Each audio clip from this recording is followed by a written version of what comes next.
Welcome to Practicing Connection, a podcast exploring the personal stories and collective practices that empower us to work together to improve our resilience and readiness in a rapidly changing world. Here to start the conversation are Jessica Beckendorf and Bob Birch. Hi, welcome to the Practicing Connection podcast. I'm Bob Birch.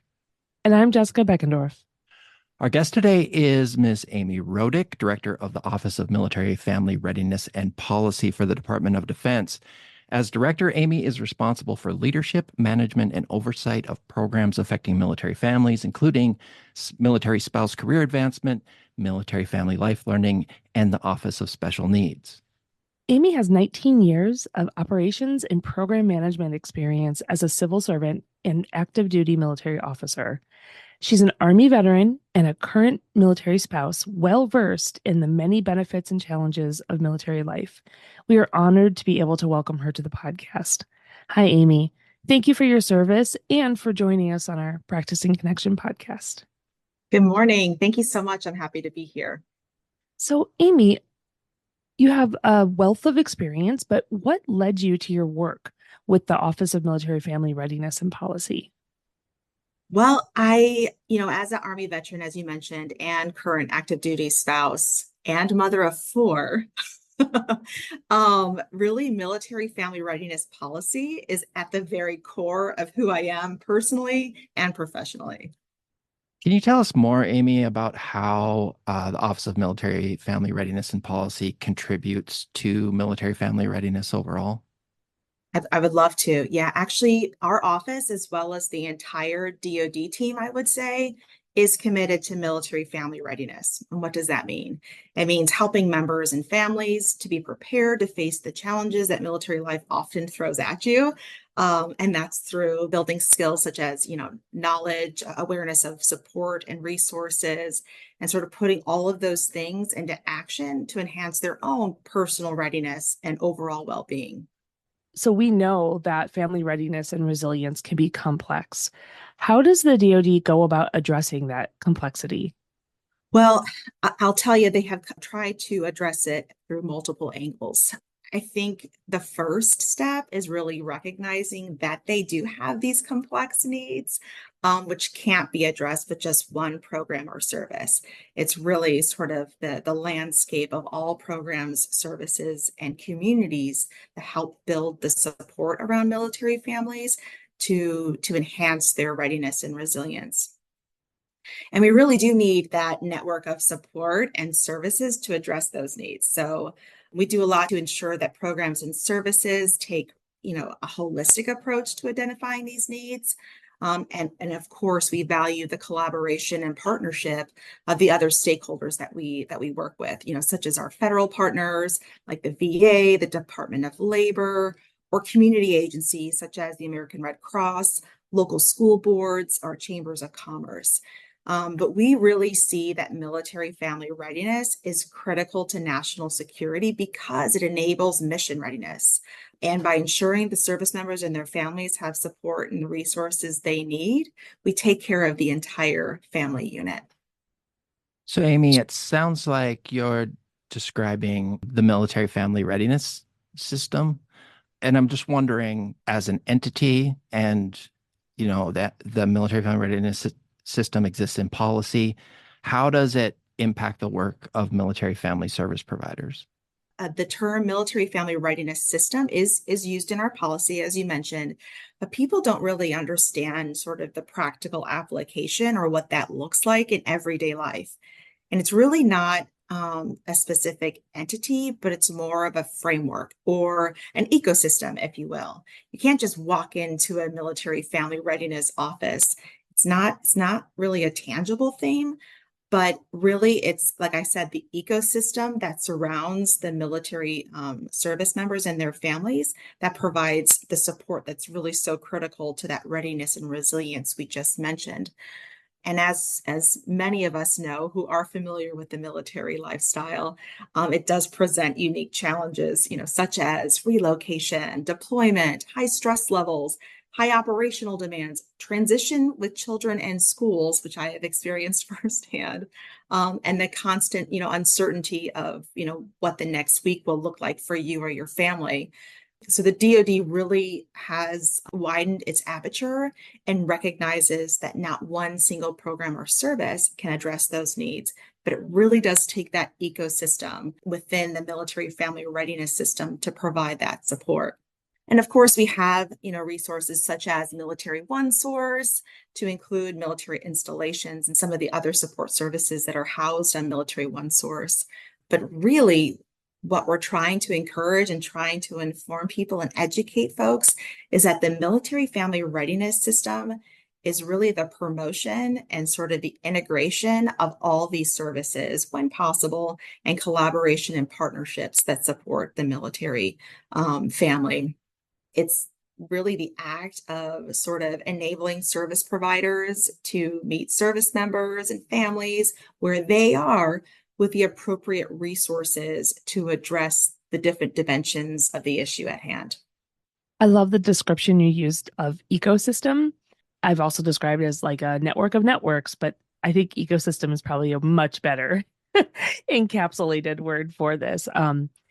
So you started to touch on this a little bit. The DoD instruction on military family readiness states that the MFRS, the Military Family Readiness System, must, among other things, link informal networks like family, friends, neighbors, the people that are around you, and formal networks like schools and faith-based organizations, medical organizations, professionals in the community.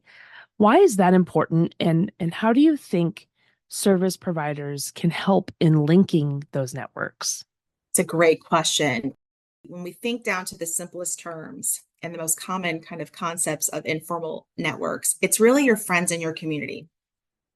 And we want people to think about the Military Family Readiness System in a more local manner. So it's not so much, the DoD or these federal agencies or these, big government, but it's as important and as essential and as useful and effective looking at it from the local level. So then those formal networks are your programs and services. And so when you think about it, one of the examples that we wanted to highlight is like when you move to a new location, you're a military family, you pick up about every 2 years. The ecosystem or support network that you've established at one location now becomes dissolved as you move to another location. And there's a lot of different things that you have to coordinate as a military family for each one of those moves. Trying to establish medical care providers, trying to get enrolled and informed about the schools within your area, not to mention jobs for military spouses, which can be significantly disrupted through all those moves as well. But when you move, you're starting out at zero, and where you may make some informal connections prior to making that physical move, it really is a challenge to sort of create some of those more formal networks until you're physically in place. And, the internet and virtual resources are, of course, helpful, but it's that in-person equity, it's that crowdsourcing, it's that, spouse-to-spouse referral or family-to-family referral that really makes the most impact for military families when they move. And really, that is what encompasses this Military Family Readiness System. So it's the combination of those informal networks, like we mentioned, the friends and community, and as well as combining some of those more formal networks. So, Amy, with that in mind, what advice do you have for service providers who are looking to link those formal and informal networks and engage with the Military Family Readiness System? Thank you for that question as well. Yeah, so I think sometimes when we think about this Military Family Readiness System, we think about it being this very large, the ecosystem, right? But really, when you try to scale it down to just the local level, you realize you're not alone. You realize, okay, I am a part of a larger system, but the responsibility for solving some of these issues does not rest solely on you or a program, but there's a whole network of resources that are ready within the Military Family Readiness System to support you and your family. You just have to access them, and you have to engage in your community to be informed about what resources are available. People are so willing to help, and especially those who are military connected, they want to provide support to families. They just don't always identify themselves. So I would say, the solution again is not at the DoD, federal, or service level, but I really do think of it more as a local solution. So I would encourage people to be curious about the military population within your community. There's probably a military connected family within your neighborhood. It doesn't have to be installation based. And I think sometimes we're wrapped up in that installation-based military family, but we have so many more military families and service members who are geographically dispersed, who aren't necessarily assigned to a specific installation. We also have our Reserve and National Guard service members and their families who are in your communities. That's the whole idea. So how do we go and support them as service providers, as community members, in support of the Military Family Readiness System? So be curious and engage. So Amy, what personal practices might you have that help with your own readiness and resilience? One personal practice that I employ is that I don't give up.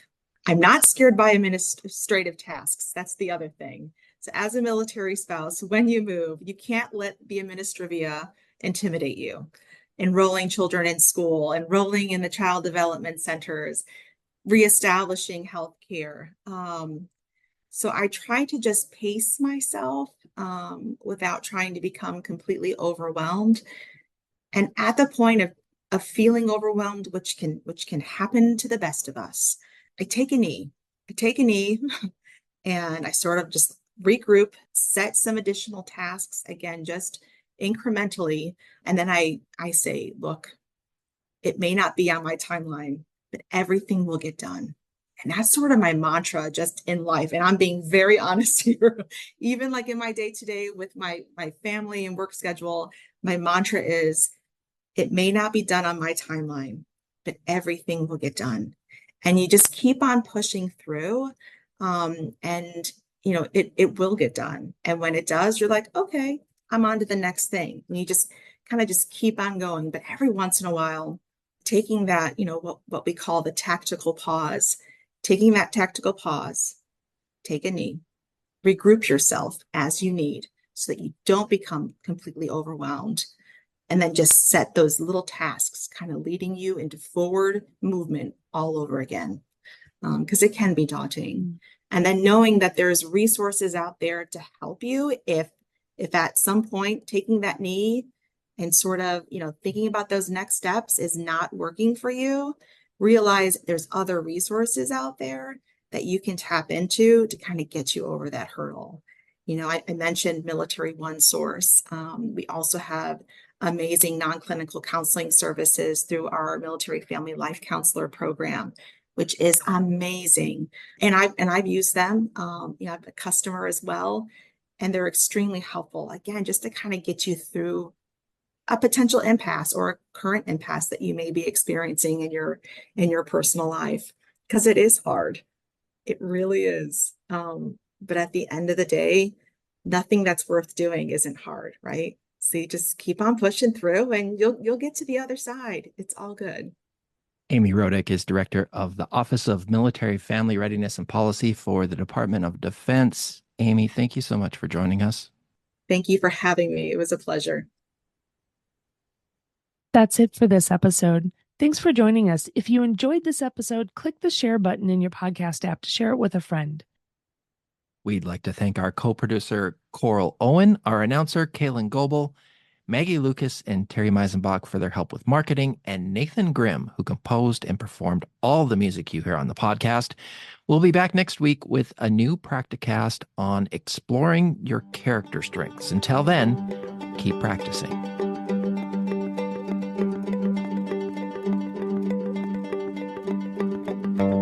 The Practicing Connection podcast is a production of OneOp and is supported by the National Institute of Food and Agriculture, U.S. Department of Agriculture, and the Office of Military Family Readiness Policy, U.S. Department of Defense, under award numbers 2019-48770-30366 and 2023-48770-41333.